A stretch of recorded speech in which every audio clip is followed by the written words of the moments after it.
So today we're going to tour the Eagle's Nest neighborhood or subdivision that's located in Cascade, Idaho.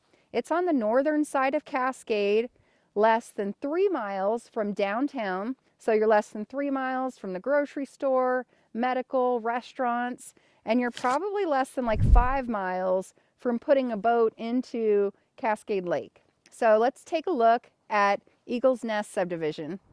So in the Eagle's Nest subdivision, we're going to talk about the utilities, and all of the homes are going to have well and septic, and then they have underground power that runs through for the whole neighborhood. And if you're looking at purchasing in Eagle's Nest, there's probably only like 15 to 20 homes built right now in the whole entire subdivision for phase 1, 2, and 3. So the majority of properties that come up in this community are residential lots that are for sale. And these lots usually range, I would say, between like $210,000 to $250,000 is what you could purchase a lot for currently in this particular neighborhood. There have been 2 homes that have sold on the market. One of the homes was listed, or actually one of the homes closed out around $1.5 million, and then the second home closed out around $1.6 million.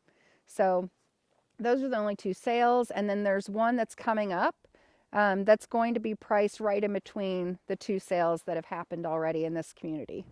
So this particular neighborhood does come with your own mailbox, so you don't have to get a P.O. box and drive downtown to get your mail.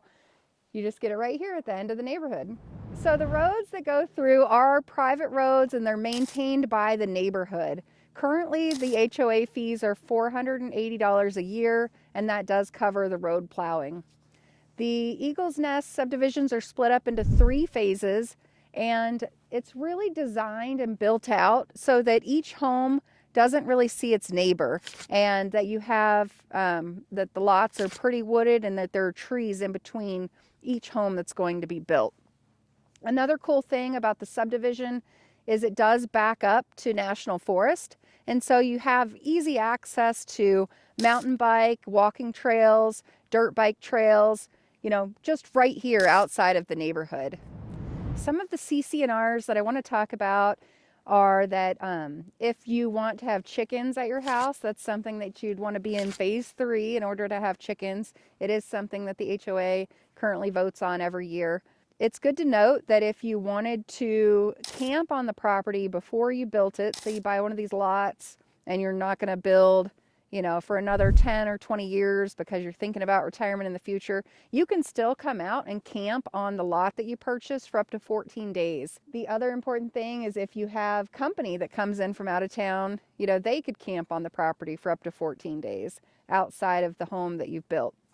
That's something that people always call and ask, if they're buying a lot and thinking about building on retirement for the future, if they can get some sort of use out of it until they decide to build their actual home. Another important thing to know whenever you're purchasing in this neighborhood is that there are no short-term rentals allowed. Majority of the homeowners in here, if I've said it before, are second homeowners. So there's not a ton of full-time residents and no short-term rentals. So thanks for touring the Eagle's Nest subdivision with us today. If you're thinking about moving to the area and you're interested in neighborhoods in Cascade, whether you're thinking about moving in 2 months or 2 years, reach out anytime. I'm happy to answer questions.